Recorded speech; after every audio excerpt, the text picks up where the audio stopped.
ದೇವಲೋಕದಿಂದ ದರಗಿಳಿದ ಬಂದ ನಂಬೆ, ಆ ಬ್ರಹ್ಮನು ನನಗಾಗಿ ಸೃಷ್ಟಿಸಿದ ದಂತದ ಬೊಂಬೆ. ಬಾ, ಈ ನನ್ನ ತೋಳಪ್ಪಿಗೆಯಲ್ಲಿ ಬಂದಿಯಾಗುವ. ಗೌಡ್ರೆ, ನಿಮ್ಮ ದಾರಿ ಕಾದು ಕಾದು ಬೇಸರಗೊಂಡ ನಾನು ನಿಮ್ಮ ಸ್ವಾಗತಕ್ಕಾಗಿ ನಾಟ್ಯ ಮಾಡ್ತಾ ಇದ್ದೆ. ಈ ನನ್ನ ನಾಟ್ಯ ನಿಮಗೆ ಇಷ್ಟ ಆಯ್ತಾ? ಇಲ್ಲ, ಹಾಗನ್ನವನು ಗಂಡಸನೇ ಅಲ್ಲ, ಅವನೊಬ್ಬ ಚಂಡ. ಈ ನಿನ್ನ ಬಳಕುವ ಸೊಂಟ ತುಳುಕುವೆ ಇದೆ.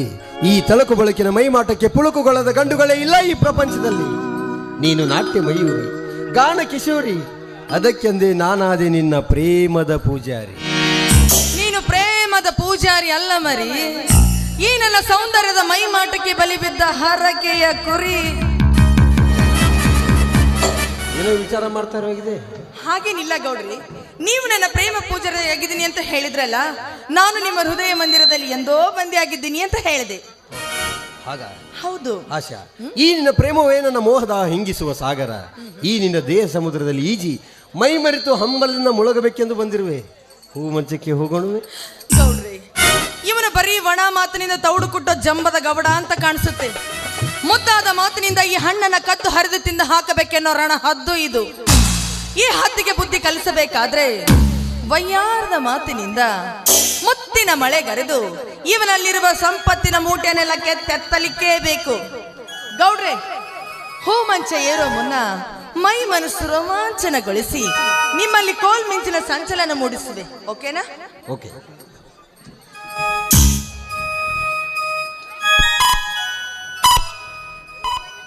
ಈ ಹೆಣ್ಣು ಮಾಗಿನಿಂದ ರಸಪುರಿತ ಹೆಣ್ಣು, ಕಚ್ಚಿ ರುಚಿ ನೋಡಿ ತಿನ್ನಬೇಕೆನಿಸುತ್ತದೆ ಇವಳ ನೋಡಿದ ಕಣ್ಣು.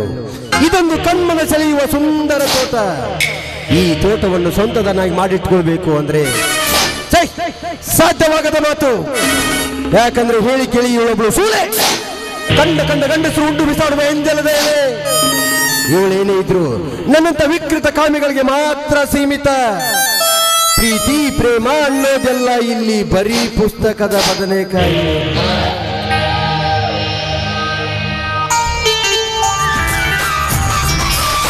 ಗಂಡನ್ನೇ ನಾನು ನೋಡಿಲ್ಲ.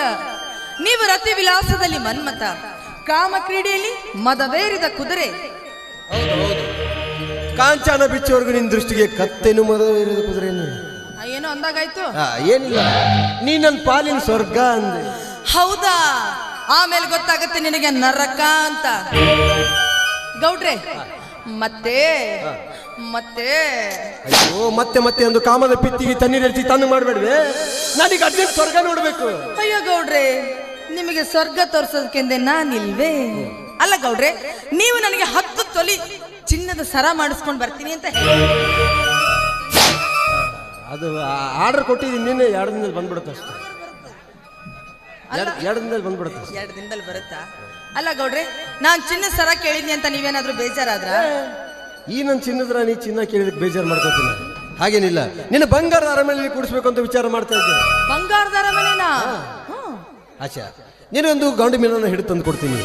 ಅದನ್ನು ಮೋಸದಿಂದ ತಿಂದು ತೆಗುವುದು ನಿನ್ನಿಂದ ಸಾಧ್ಯನಾ? ಸಾಧ್ಯನಾ ಅಂತ ಕೇಳ್ತಿರಲ್ಲ ಗೌಡ್ರಿ. ಈ ಆಷಾಢ ಇಷ್ಟ್ರಿಯಲ್ಲಿ ಅಸಾಧ್ಯ ಅನ್ನೋ ಮಾತೇ ಇಲ್ಲ. ಹೌದು, ಆ ಗಂಡು ಮೀನು ಯಾರು ಅಂತ ನೀವು ಹೇಳಲೇ ಇಲ್ಲ. ಖಂಡಿತ ಹೇಳ್ತೀನಿ. ಅವನ ಹೆಸರು ಅವಿನಾಶ್ ಅಂತ.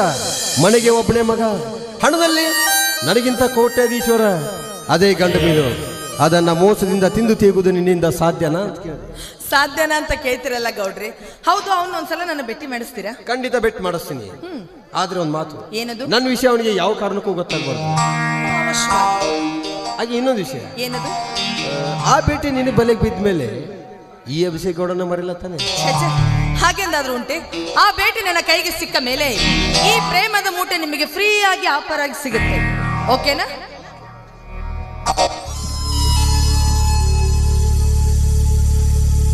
ತಾನೇ ಇಲ್ಲ. ಈ ನಿನ್ನ ಗೆಳೆಯನಿಗೆ ಹೇಳದೇ ಹೋಗುವಂತ ಗುಟ್ಟಿನ ವಿಷಯ ಯಾವುದು ಅಂತ? ಅಂಥದಿಲ್ಲ ಅವಿನಾಶ್. ನಮ್ಮ ಸೋದರತ್ತಿ ಮಗ ಕೊಲ್ಲೂರು ಮುಕಾಂಬಿಕೆಗೆ ಹೋಮ ಪೂಜೆ ಕಾರ್ಯಕ್ರಮ ಇಟ್ಕೊಂಡಿದ್ದ. ಹೀಗಾಗಿ ಅರ್ಜೆಂಟ್ ಬರಬೇಕು ಅಂತ ಫೋನ್ ಮಾಡಿದ್ದ. ಯಾರಿಗೂ ಹೇಳ್ದೇನೆ ಹಾಗೆ ಹೋಗ್ಬಿಟ್ಟು ಮತ್ತೆ ನನಗೆ ಹೇಳ್ದೇನೆ ಹೋಗಿದ್ದಾನಂತ ಕೋಪನ? ಕೋಪ ಏನಿಲ್ಲ. ದಿನದಲ್ಲಿ ಒಮ್ಮೆ ಆದರೂ ನೀ ನನಗೆ ಭೇಟಿಯಾಗದೆ ಹೋದ್ರೆ ಮನಸ್ಸಿಗೆ ತಾಪ. ನನಗೂ ಅಷ್ಟೇ ಅವಿನಾಶ್. ನಿನ್ನಂತ ಒಳ್ಳೆಯ ಗೆಳೆಯ ಸಿಕ್ಕಿದ್ದು ನನ್ನ ಭಾಗ್ಯ. ಹಿಂದೆ ಆಗಿ ಹೋದ ಹಗೆತನದ ಸೈಡನ್ನು ಮರೆತು ನಾವಿಬ್ರು ಒಂದಾಗಿರೋದನ್ನ ಕಂಡ್ರೆ ಊರ್ ಜನ ಆಶ್ಚರ್ಯ ಪಡುವಂತಾಗಿದೆ. ಜನ ಆಶ್ಚರ್ಯ ಪಡುವಂತೆ ಬಾಳುವುದೇ ಜೀವನ. ಒಳ್ಳೆಯ ರೀತಿಯಿಂದ ನಡೆಯುವುದೇ ಮಾನವನ ಧರ್ಮ. ಪರನಿಂದೆ ಸಿಟ್ಟು ವೈರತ್ವ ಇವೆಲ್ಲವೂ ಮಾನವನ ಬದುಕಿಗೆ ಕೆಡಗಾಲಿನ ಕಗ್ಗತ್ತಲೆ. ತಿಳುವಳಿಕೆ ಎಂಬ ತಿಳಿ ನೀರಿನಂತ ಸ್ವಚ್ಛ ಮನಸ್ಸು, ಬಿಚ್ಚು ಹೃದಯಗಳ ಮಿಲನವೇ ಪವಿತ್ರ ಸ್ನೇಹ. ನಿಜ ನಿನ್ನ ಮಾತು. ನಮ್ಮಿಬ್ಬರಿಗೆ ಒಡ ಹುಟ್ಟಿದ ಅಣ್ಣ ತಮ್ಮ ಯಾರೇ ಇಳಿದೇ ಹೋದ್ರು ಒಂದೇ ತಾಯಿ ಮಕ್ಕಳಂತೆ ಬೆಳೆದು ಬಂದವರು ನಾವು. ಹೊರ ಜಗತ್ತಿನ ದೃಷ್ಟಿಯಲ್ಲಿ ನಾವು ಸ್ನೇಹಿತರು ಅನಿಸಿದ್ರು, ಹೃದಯದಿಂದ ನೋಡಿದರೆ ನಾವು ಒಡ ಹುಟ್ಟಿದವರೇ. 100 ವರ್ಷ ಬಾಳು ಬದುಕಿದ್ರು ಆ ನೀಲಾಕಾಶದ ನಕ್ಷತ್ರದಂತೆ ನಕ್ಕು ನಲಿಬೇಕೆನ್ನುವುದೇ ನನ್ನ ಆಸೆ. ನಿನ್ನ ಆಸೆಯ ನನ್ನ ಆಸೆ ಅಭಿಷೇಕ್. ಜೀವನದಲ್ಲಿ ಒಳ್ಳೆಯ ಗೆಳೆಯ, ಒಳ್ಳೆಯ ಹೆಂಡತಿ ಮಕ್ಕಳು ಸಿಗಬೇಕಾದ್ರೆ ಪುಣ್ಯ ಮಾಡಿ ಬರಬೇಕು. ಅವಿನಾಶ್, ಪಾಪ ಪುಣ್ಯ ಅನ್ನೋದು ಒಂದು ನಾಣ್ಯದ 2 ಮುಖಗಳಿದ್ದಾಗೆ. ಒಂದರ ಮುಖ ಒಂದಕ್ಕೆ ಕಾಣೋದಿಲ್ಲ. ಆದ್ರೆ ಒಂದು ಮಾತು ಹೇಳಕ್ ಇಷ್ಟಪಡ್ತೀನಿ. ಈ ಪ್ರಪಂಚದಲ್ಲಿ ಅವನು ಎಷ್ಟೇ ಒಳ್ಳೆಯವನಾಗಿದ್ರು ಎಲ್ಲರ ದೃಷ್ಟಿಗೆ ಒಳ್ಳೆಯವನಾಗಿರಲ್ಲ. ಎಷ್ಟೇ ಕೆಟ್ಟವನಾಗಿದ್ರು ಎಲ್ಲರ ದೃಷ್ಟಿ ಕೆಟ್ಟವನಾಗಿರಲ್ಲ. ಅದು ಈ ಸೃಷ್ಟಿ ನಿರ್ಮಾಣದ ಜೊತೆಗೂಡಿ ಬಂದ ಪದ್ಧತಿ. ಹುಟ್ಟು ಸಾವಿನ ಸೂತ್ರ ಹಿಡಿದು ಈ ಭವಸಾಗರದ ದೋಣಿ ಹಿಡಿಸುವ ನಾವಿಕನಾದ ಆ ನಾರಾಯಣನನ್ನೇ ಸೇರಲಿಲ್ಲ ಹೀನ ಬುದ್ಧಿಯ ಹಿರಣ್ಯಕಶ್ಯಪ. ಭವದ ಜ್ಞಾನಿಗಳಿಗೆ ಸುಜ್ಞಾನದ ದೀವಿಗೆಯಾಗಿ ಭಕ್ತಿ ಬೀಜವನ್ನು ಬಿತ್ತಿ ಮುಕ್ತಿ ಮಾರ್ಗವನ್ನು ತನ್ನ ವಚನದಲ್ಲಿ ಸಾರಿ ಸಾರಿ ಹೇಳಿದ ಆ ಭಗವಂತನ ಸ್ವರೂಪವೇ ಬಸವಣ್ಣನಾಗಿ ಬಂದರು. ಆ ಕೊಂಡಿ ಮಂಚಣ್ಣನಂತ ವಂಚಕರು ಸೇರಲಿಲ್ಲ ಮಹತ್ವ ಅಂದಾಗ ನಮ್ಮಂತವರ ಪಾಡೇನು? ಆಗದಿದ್ದವರು ನಮ್ಮನ್ನು ಸೇರದಿದ್ದರೂ ನಾವು ನಮ್ಮ ಧರ್ಮವನ್ನು ಬಿಡಬಾರದು. ಅದೇ ನಮ್ಮ ಮಾನವೀಯತೆಗೆ ಭೂಷಣ.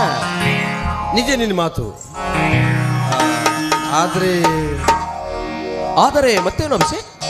ನಮ್ಮಿಬ್ಬರ ಈ ಪವಿತ್ರ ಸ್ನೇಹವನ್ನು ಕಂಡು ಹೊಟ್ಟೆ ಕಿಚ್ಚು ಪಡುವ ಕಿಡಿಗಡಿಗಳಿಂದ ನಿನ್ನ ನಿರ್ಮಲವಾದ ಮನಸ್ಸಿನಲ್ಲಿ ಹಿಂದೆ ಆಗಿರುವ ಹಗೆತನದ ಹೊಗೆ ಬಿಸಿ ನಿನ್ನ ಮನಸ್ಸನ್ನೇನಾದ್ರೂ ಕೆಡಿಸ್ಬಿಟ್ರೆ ಮತ್ತೆ ಮೊದಲಿನಂತಾಗಬಾರದು ಅಂತ. ನಮ್ಮಿಬ್ಬರ ಹೃದಯಗಳು ಪವಿತ್ರವಾಗಿರುವಾಗ ಇಲ್ಲದ ವಿಚಾರಗಳೇಕೆ ತಲೆಯಲ್ಲಿ? ನೋಡು ಅಭಿಷೇಕ್, ನಂಬಿದವರಿಗೆ ದ್ರೋಹ ಮಾಡುವ ಹೀನ ಬುದ್ಧಿ ನಿನ್ನಲ್ಲಿಯೂ ಇಲ್ಲ, ನನ್ನಲ್ಲಿಯೂ ಇಲ್ಲ ಅಂದಾಗ ವಿಚಾರಗಳೇ ಬೇಡ ಅಭಿಷೇಕ್. ನೋಡು, ನೀನು ವಿಷ ಕೊಟ್ಟರು ನಾನು ಕುಡಿತೀನಿ. ಅವಿನಾಶ್, ಹೌದು, ಈ ನಿನ್ನ ಪ್ರೀತಿಗೆ ನಾನು ಸದಾಕಾಲ ಚಿರಋಣಿ. ಹೀಗೆ ಸಾಗಲಿ ನಮ್ಮಿಬ್ಬರ ಸ್ನೇಹದ ದೋಣಿ. ಅಭಿಷೇಕ್, ನಾವಿಬ್ಬರು ಸೇರಿದ್ರೆ ಸಮಯ ಹೋದದ್ದೇ ಗೊತ್ತಾಗೋದಿಲ್ಲ. ನೋಡು, ನಾನು ಸ್ವಲ್ಪ ಬ್ಯಾಂಕಿನ ಕಡೆ ಹೋಗಿ ಬರ್ತೀನಿ. ಹೌದು ಅವಿನಾಶ್, ಒಂದು ಮಾತು. ಏನದು? ನಿನಗೆ ಮೊನ್ನೆ ಫೋನ್ನಲ್ಲಿ ಒಂದು ವ್ಯವಹಾರ ಬಗ್ಗೆ ಹೇಳಿದ್ನಲ್ಲ. ಓ ಹೌದು, ಆ ವ್ಯವಹಾರ ಸಕ್ಸಸ್ ಆಯ್ತು. ಹೌದಾ? ತುಂಬಾ ಸಂತೋಷ. ಆ ಸಂತೋಷಕ್ಕೋಸ್ಕರನೇ ನಾಳೆನೇ ಒಂದು ಚಿಕ್ಕ ಪಾರ್ಟಿ ಏರ್ಪಾಟ್ ಮಾಡಿದ್ದೀನಿ. ನೀನು ಆ ಪಾರ್ಟಿಗೆ ಮರಿದೇನೆ ಬರಬೇಕು. ಆಯ್ತು, ಖಂಡಿತ ಬರ್ತೀನಿ. ಮರೆಲ್ಲ ತಾನೆ? ಓಕೆ.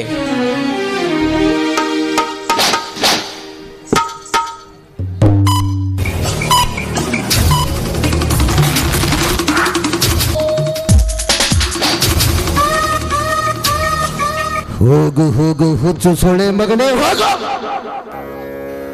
ಈ ಅಭಿಷೇಕ್ ಗೌಡನ ಸೇನೆ ಕಿಚ್ಚು ನಿನ್ನ ವೈದ್ಯ ವೃಕ್ಷವನ್ನೇ ಸುಟ್ಟು ನೀ ಕಟ್ಟಿದ ಕನಸಿನ ಗೋಪುರವನ್ನು ನುತ್ತುರು ಮಾಡಬೇಕೆಂದು ಹೊಚ್ಚು ಹಾಕಿದ ಈ ಹುಲಿರಾಯನ ಸಂಚು ನಿನಗೆ ಗೊತ್ತೋ ಕತ್ತೆ? ಮುಳ್ಳನ್ನ ಮುಳ್ಳಿನಿಂದಲೇ ಕೀಳುವಂತೆ ನಿನ್ನಿಂದಲೇ ನಿನ್ನ ಸರ್ವ ಸಂಪತ್ತು ನಾಶವಾಗಬೇಕು. ನಾನು ಹೂಡಿದ ಈ ಮೋಸದ ಗೆಳೆಯನೆಂಬ ಅಸ್ತ್ರ ನಿನ್ನ ಮನಸ್ಸಿನಲ್ಲೇ ಮೂಡಬೇಕು.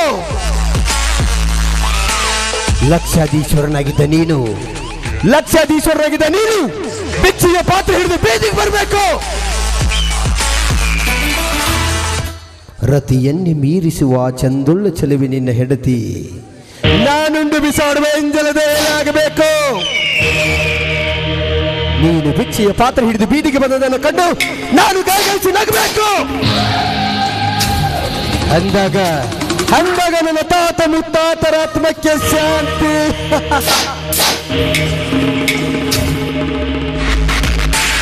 ಹೇ ಅವಿನಾಶ್, ನಾನು ಮಾತಾಡೋದು ಬಿರುಸನಿಸ್ತೈತಿ, ಆದ್ರೆ ಅದು ಯಾವತ್ತಿದ್ರೂ ಕರೆನೇ ಇರ್ತೈತಿ. ಇರಾಕ ಬೇಕ.